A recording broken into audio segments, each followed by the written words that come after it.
Now at 6:30, Nelsonville City Council holds its first regular session as it awaits the state Supreme Court's ruling on the city's November ballot. Plus, home buying uncertainty is on the rise. As the economy continues to shift, potential homeowners are backing out of buying. And in sports, over the weekend, Ohio football earned one of the biggest wins in program history. Newswatch starts right now.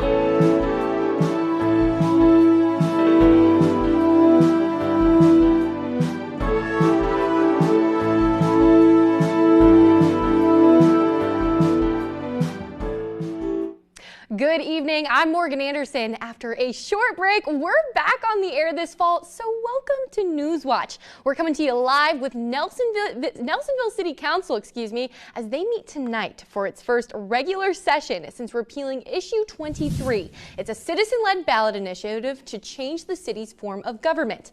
Newswatch reporter Haley Richardson joins us live with a rundown on the council's plans. Haley? Morgan, it's been quite a month here in Nelsonville. The city is currently awaiting the Ohio Supreme Court to decide on its petition to remove candidates running under Issue 23 from the November ballot. 2 weeks ago, the state Supreme Court took up this case after originally dismissing it because of a missed filing deadline. This comes after council voted last month to repeal Issue 23, stopping the transition from charter to statutory government. The Athens County Board of Elections, meanwhile, allowed write-in candidates to run under both Issue 23 and the charter government. Nelsonville City Law Director Jonathan Robe says this could lead to more problems for the city. Regardless of how the Supreme Court rules, December is going to be a very busy month, particularly so if Issue 23 stays in place, because there's going to have to be a lot of action taken in anticipation of a transition. Taylor are both running for the one-month term in December under the charter, while Councilmember Nick Joseph Saul and the Treasurer McRae Powell are running as write-ins under the charter for full-length terms on council, despite already having filed as candidates under Issue 23. The city filed its briefs in the ballot case Friday. The future of Nelsonville city government remains in limbo as the city waits to see who will be on the November ballot. Reporting for Newswatch, I'm Haley Richardson, live in Nelsonville. Thanks, Haley. Let's head on over to the Weather Center where we have Lexi Balpolzi giving us that forecast. We have some crazy weather. Lexi, what's going on? Yeah, crazy weather usually, but this week, not really the case. Now, today, unfortunately, we are having some technical difficulties with this graphic. It is not up to date, but as of the beginning of this show, we were sitting at about 74 degrees with northerly winds at about 2 miles per hour. Now, usually we think of September with, we have some rainy days, some hot days, some cold days. We've been seeing that a lot, but this week we're going to start a little bit of a warming trend, and we'll get back into that later on in the show. Now, cloud-wise, we're not really seeing many. We saw some higher clouds today with we had some partly cloudy skies as we increased into our afternoon hours. But other than that, we're not really seeing much. We are sitting in a lot of high pressure right now. And you're probably going to get some PTSD and some flashbacks. I'm bringing up the drought monitor once again. We are starting to inch into some drought conditions. We're currently sitting at a D0, just abnormally dry. But with this high pressure, we could expect maybe going into that D1. Now today we had a high of 75. We did not quite hit that with partly sunny skies and a low of 46. And now tonight we can expect mostly clear skies with that high of 46. So if you're going out tonight, make sure you're wearing a jacket. But in the meantime, we'll take it back to Morgan. Yeah, thanks, Lexi. The Athens County Sheriff's Office has issued an advisory for Athens residents to be mindful of scam callers pretending to be them. They've received multiple reports of callers using a sheriff's office number asking for money or bank information. Deputies will not call asking for this information or to advise of a warrant or court appearance. The sheriff's office is encouraging people to talk with those who are elderly or vulnerable to scams. To report fraudulent activity like scam calls, you can visit the links on your screen. If you take State Route 682 between Athens and the Plains, you may need to add a detour onto 33 to your commute. The Kanawha River Railroad crossing is closed today and tomorrow for repairs. The bridge is between State Route 56 and Armitage Road, and any questions regarding the closure can be directed to the Ohio Department of Transportation. The suspect accused of stabbing a Ukrainian refugee to death on a rail train in North Carolina is in custody and being charged with first-degree murder. The incident occurred before 10 p.m. on August 22nd and was caught on camera. Maybelle Gonzalez brings us more on the incident. Newly released video shows the moment a 23-year-old Ukrainian refugee was stabbed to death on a light rail train in Charlotte, North Carolina. The victim, Irina Zarutska, sat down on the train the night of August 22nd. Investigators say minutes later, the alleged attacker pulls out a knife and strikes her 3 times. A lunatic just got up and started. It's right on the tape. Not really watchable because it's so horrible. The 34-year-old suspect, DeCarlos Brown, is charged with first-degree murder. A judge ordered he undergo a 60-day mental health evaluation. Court documents show Brown has a lengthy criminal record and served about 6 years in prison for a 2015 conviction for robbery with a dangerous weapon. The victim's obituary reads that she fled Ukraine with her family to escape the war with Russia. The deadly attack in Charlotte comes as the Trump administration vows to crack down on crime in predominantly Democratic cities. We have to be able to handle that. If we don't handle that, we don't have a country. Charlotte Mayor Vi Lyles thanked local media who did not repost the tragic video. Transportation Secretary Sean Duffy claims it shows the ugly truth behind the criminal justice policies of the city's mayor. As for ways to curb the crime, a former FBI agent says constant surveillance can help. I think they have a good camera system, and that's really important. And that can be a deterrent in and of itself. I'm Maribel Gonzalez reporting. Chicago continues to face threats of the arrival of the National Guard. However, a decision to crack down on crime in the city could come in the next day or two. Julia Brainbook reports. President Donald Trump says he will decide within days whether to deploy troops and immigration and customs enforcement agents in Chicago. Over the weekend, the president posted this meme on social media, writing that Chicago is, quote, about to find out why it's called the Department of War. The post included what appears to be an artificially generated image with military helicopters flying over the city's skyline in the background. In response, Illinois Governor J.B. Pritzker pushed back, saying, quote, the President of the United States is threatening to go to war with an American city. This is not a joke. This is not normal. Adding, Illinois won't be intimidated by a, quote, wannabe dictator. Now, in recent days, White House officials say personnel from Immigration and Border Protection have begun trickling into Chicago, adding that the Trump administration has also reserved the right to call in the National Guard if there is a reaction to the operation that warrants it. White House border czar Tom Homan was asked directly if action in Chicago should be expected this week. Absolutely. You can expect action in most sanctuary cities across the country. We got to send additional resources to the problem areas, which are sanctuary cities. The Department of Homeland Security recently announced a new federal immigration enforcement effort in Boston, focused on deporting criminals who entered the country illegally. The Boston and planned Chicago operations are modeled after the June immigration sweep in Los Angeles that led to legal battles. At the White House, I'm Julia Benbrook. Coming up, the American Red Cross shares a trend that could give those with sickle cell anemia some hope. And another morning where you started putting on layers and by the afternoon you shed them off. And you're probably wondering to yourself, are we going to warm up anytime soon? We'll have more on that when Newswatch returns. One of the actors was stabbed on stage by a prop knife that malfunctioned. Can you think of anybody who might want to hurt you? These are not my card readings. These are yours. If we are to attain the truth, we must confront her with reality. You assaulted a man visiting his daughter. The show must go on. I disagree. The show is very near its end. Sunday at 8 on WOUB. On Masterpiece Mystery. Seriously? You found another body? 2 boys murdered in the same spot. There's something going on between those 2 houses. Leave us alone. Phil always says you think you know someone, but you never do. So why does she lie? Those 2 families have stood in the way of their whole community. And your profit. There's only 5 people that could have killed him. Identify the posh bird and the killer is revealed. The Marlowe Murder Club on Masterpiece Mystery. Sunday at 9 on WOUB. Your first guest, Margaret Thatcher. There's never been a woman Prime Minister. Thank you for joining us, Mrs. Thatcher. Goodbye then. A quick intro and Presumably a two-shot. he's your favourite journalist. You ready? Yes. One mistake and they will have me out. We have to be tougher. To a fourth term! I know what I have to do. What on earth is going on? Betrayal.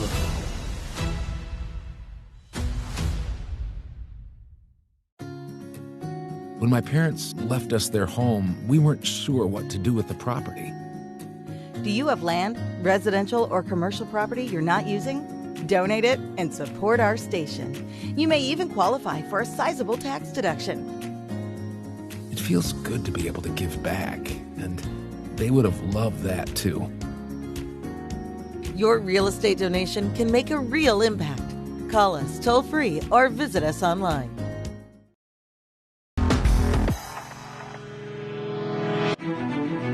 Welcome back to Newswatch. I'm here with forecaster Lexi Belpolsi. Now, Lexi, earlier you mentioned you pulled up your drought monitor and your full weather. You know, I'm thinking about Southeast Ohio, a lot of agriculture terrain, drought, harvest season. Things aren't looking too good. This kind of reminds me of last year. Are you worried? What are you thinking? Especially as tractors get out in the field, we're looking at harvest. Yeah, now, right now, it's not as bad as this time last year. About this time last year, I believe we were in a D3 drought. Right now, we're just in that D0 abnormally dry. But with this high pressure settling in, with us not really seeing much rainfall the last just month in general, nothing compared to July when we had all that flooding and rain. I expect it's possible that we could start inching back into that D1 drought. But as of right now, we're not anywhere near what it was like last year. But currently, like I said earlier, our graphic is having a little bit of an issue today. So before this broadcast, I looked, we are at about 74 degrees with northerly winds at about 2 miles per hour. Now, like I said about that high pressure, not really many clouds. Nothing like down here in Kansas and Oklahoma, we're going to start seeing some storms popping off. When it comes to us, we're going to be seeing not really any low clouds, if any sort of clouds, probably some high clouds that are going to keep us nice and sunny for the rest of the week. Like I said, high pressure. Again, getting flashbacks to last year when I would sit up here and just say high pressure about 50 times a broadcast. With that drought monitor, we can see a lot better. Athens County here in black in that abnormally dry. Like I said earlier in the chat, that lack of rain, we might inch into that D1. As of right now, it is not completely sure. But be on the lookout if you are someone that is harvesting. We might start inching back into that as we stay in these dry conditions. Now today we did have an expected high of 75. We just barely were short of that 75 with about a high of 74 today. Partly sunny skies and a low of 46. Now once again, Athens here, little frozen. We're just saying at 62, 24 hours a day, perfect. Whereas over here, you know, we're going from the 40s into the 70s. No, this is just not working. But Zanesville, Lancaster, some closer areas, we can get a little bit of an idea of what our temperature change in the last 24 hours here in Athens is.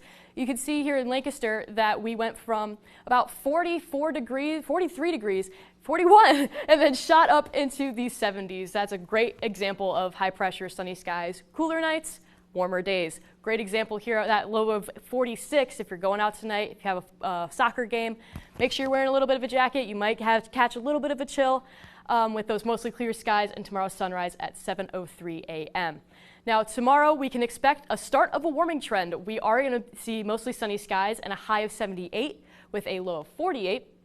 And then by tomorrow, here with our surface analysis, we can see that we're not really going to have much going on. Not much going on. We still have that high pressure sitting in our area. Unfortunately, we got some rain over here. Not going to see it. We have the high pressure keeping it pushing out of our area. Now, for our 7-day outlook, we could see around the same throughout the entire week with those sunny skies and warming conditions. Now, Wednesday, we're going to start seeing going into the 80s, and we're going to see that by the end of the week, by the end of the work week into our weekend, we are going to start seeing some more tastes of summer with those highs in the mid to upper 80s. But other than that, beautiful week to go outside and get some fresh air before in the next few months we start getting a lot colder. Thanks, Lexi. In an uncertain economy, home buying can cause some anxiety. A recent report shows that home purchases are getting canceled at a record rate. Michael Yoshida has more. Roughly 58,000 U.S. home purchase agreements were canceled in July, according to a Redfin analysis of pending sales data. Part of that has to do with volatility in interest rates and home buyers just getting cold feet about how much they're paying. Redfin's Daryl Fairweather says one of those sticker shocks for would-be buyers, rising insurance costs. You often don't know how much you're going to be paying in insurance until after your offer is accepted. So that can be a bit of a shock if you get this big insurance payment, or maybe you can't find insurance at all. That can definitely cause a deal to fall through. Another thing that could be at play, the balance of power in the housing market shifting towards buyers. With more homes to choose from compared to just a few years ago, people looking for a new house may not feel in a rush. And if during the inspection period they discover an issue they don't want to fix, or if a better home comes up for sale, then they could feel more comfortable backing out of the deal. This is not good news for sellers, because if a deal falls through and they have to put the home back on the market, it's kind of like a scarlet letter, because future buyers think that there might be something potentially wrong with the home. Fairweather says a shaky jobs market and economy is also causing some to hold off on a new long-term financial commitment, choosing to stay in their current house or even move to a rental until there's more economic certainty and stability. In Washington, Michael Yoshida. September is National Sickle Cell Awareness Month. It's an inherited disease which can affect blood flow through the body. Those who have this disease depend on blood transfusions for life-saving relief, and the American Red Cross says a new trend is strengthening the blood supply for these patients. Mandy Gaither has more. At just 4 years old, Kelly Bernard Igwe says a blood clot in her brain caused her to suffer a stroke, which resulted in a limp, walking with a limp on the left side of my body.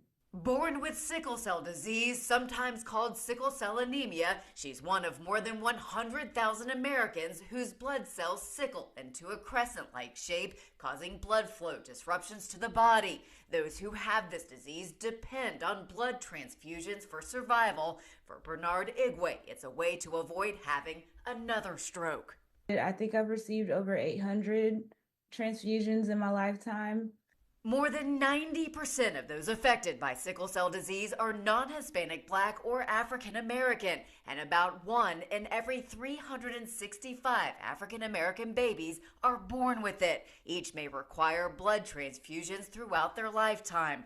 The American Red Cross says blood donors who are Black are almost 3 times more likely than other donors to be a compatible match for these patients, and blood donations from Black Americans have recently rebounded, reversing a concerning decline thanks to the organization's Sickle Cell Initiative, which has collected over 7,300 pints of blood since 2021 through drives at historically Black colleges and universities, benefiting patients like Bernard Igwe, who's now a registered nurse with a doctorate.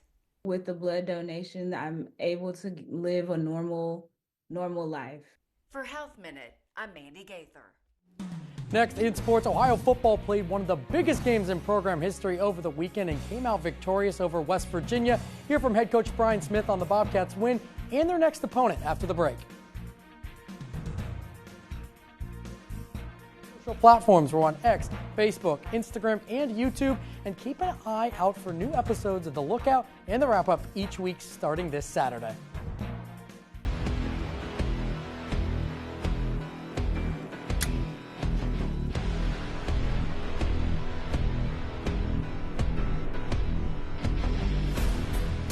The wait is finally over. High school football is back, and Gridiron Glory is here to bring you all the unforgettable moments from across the 740.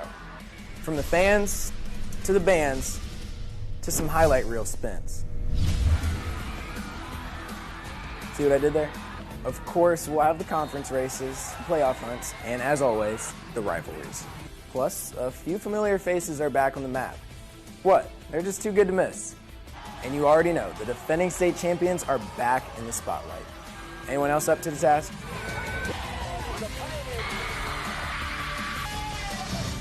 Because just in case you forgot, there's nothing better than Friday nights in Gridiron Glory.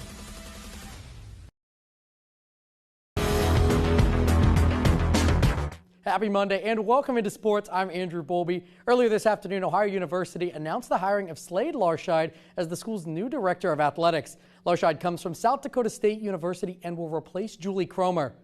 Larscheid oversaw all revenue generation for the SDSU athletic department and was the administrator for the football program that won back-to-back FCS national championships. Ohio University President Lori Stewart-Gonzalez said, quote, "I have full confidence that Slade will build on our momentum, and we are thrilled to welcome him to the Bobcat family," end quote. Larscheid was a 3-year letter winner on the Northwestern football team in the 2000s. Ohio University is still celebrating the football win over the weekend as the Bobcats defeated West Virginia 17-10 in front of a record crowd at Peden Stadium. 26,740 fans were in the building Saturday to watch Ohio get a second win over a Big 12 school in 3 years. The Bobcats flexed their offensive muscles in the first half with C.A. Bangura and Chase Hendricks both recording touchdowns. In the second half, when the offense slowed down, the defense picked it up. Ohio's defensive group held the Mountaineers to just 10 points and 250 yards in Saturday's game. Head coach Brian Smith says his defense took a major leap from week 1 to week 2, playing with more energy. Biggest thing was the energy they played with. I thought they played with a lot of energy, enthusiasm. They're flying around. It was great to see how hard the D-line was playing and some of the knockback we were getting. But I do think our kids played with a lot of energy, a lot of enthusiasm. They played really hard. They were physical. They were fun to watch. It was a fun film to watch afterwards. A lot of that defensive energy can be seen through Micah Molnar being named MAC Defensive Player of the Week. Molnar, along with the rest of the Ohio defense, were stellar on Saturday, holding West Virginia's offense to little success. Molnar had a team-high 7 tackles and is the first Bobcat to win the Defensive Player of the Week since Shea Taylor did it last season in Week 9. Now it's Monday, and the 24-hour rule has taken effect, and Ohio has moved on to a new challenge. That challenge facing Ohio State, the #1 team in the country. And even when facing a team of OSU's caliber, Smith says his team is excited to embrace the challenge. Our kids are extremely competitive. They're very confident. They obviously know that this is a big challenge, and we're playing a really strong program that has obviously earned that right to be one of the top programs in the country, and they're excited for the challenge.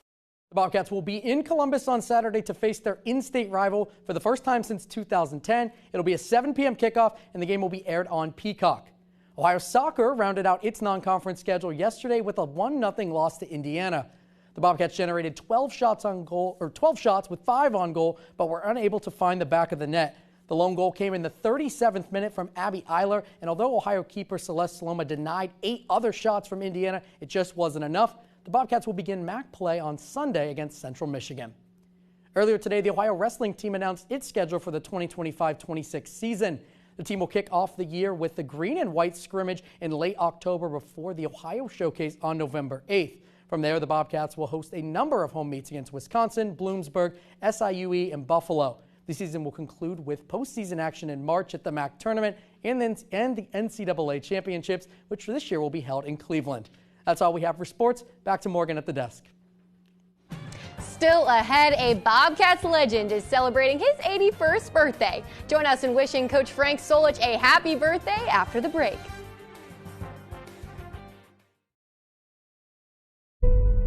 I have something amazing to show you. That is incredible. I've never seen this before.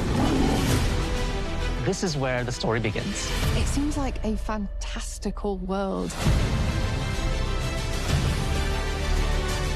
It's an absolute explosion of sound and color. What took place here still leaves us in awe. Wednesday on WOUB. This is the moment I've been waiting for. You could feel the richness of the story. That's so awesome. Penguins are incredibly dedicated parents. The Marsh Pride have moved audiences for decades. We're going to watch this calf through its first year of life.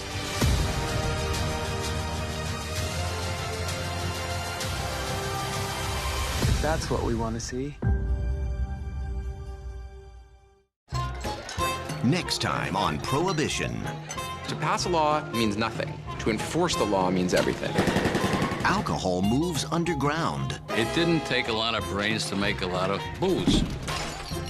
and bootlegging becomes big business. Remus was in the whiskey business, and Remus was the biggest man in the business. From Ken Burns, don't miss part 2 of Prohibition. Friday at 9 on WOUB.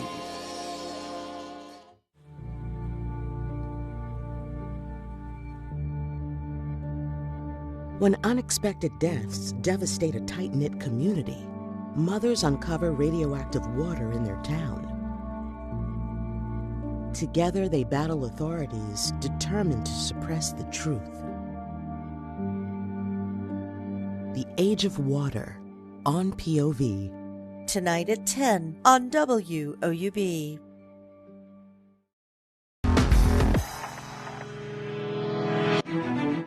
First and foremost, I think it's appropriate to wish Coach Frank Solich a happy birthday. That was current Ohio football head coach Brian Smith wishing the legendary Coach Frank Solich a happy 81st birthday. Coach Solich led the Bobcats from 2005 to 2020 and is the Mid-American Conference's all-time leader in wins. Solich's 115 wins at Ohio are second most, only to Don Peden's 121. Ohio's field is named after Solich, and the Bobcats are 18-1 on that field since it was renamed to his honor before the 2022 season. Happy birthday, Coach. Do you think Coach Solich would be very happy? Not only we had a win last week, playing, Ohio State this weekend, whatever that you take that, football fans. Great weather. I mean, this is a great birthday, is it not? I would say so. I mean, you got Ohio, the defending MAC champions, home opener, got to host a Power 4 school, and they got the win. I mean, you can't ask for a better birthday present than that, right? No, you can't. And then, Lexi, perfect fall weather while we're at it. Right. Perfect. We're getting into those fall weather, but it doesn't really feel like fall at the end of this week. At the end of this week, we're going to end up being back into the upper 80s as we begin a warming trend kicking off on this lovely, beautiful Monday. So if you did think to yourself, it's kind of chilly today or it's kind of chilly this morning, it's going to start to warm up a lot as we head into the end of our work week and into our weekend. Now, we are still going to be enjoying some beautiful walking weather this first half of the week with highs in the low 80s and upper 70s. But like I said, as we end off our work week and head into that weekend where you're going to want to be outside, we are going to start inching into those upper 80s. Now, we still will have those beautiful sunny skies, so if you want to get some, I would say, last-second tanning in before in the next few months we're going to start seeing some really, really cold weather, I think that's definitely a great weekend for that. Thanks, Lexi. We'll certainly look forward to all of this fall weather, and we hope you enjoy it too, because that does it for our broadcast this evening. Thanks for joining us as we kick off a new fall season here at Newswatch. For all of us here, I'm Morgan Anderson. You can stay tuned for the PBS News Hour coming up next, and be sure to check out our socials. We're looking to revamp those with the Lookout and the Wrap-Up. So if you can't find your news here, you can most certainly find it there. We're happy to have you. Have a great night.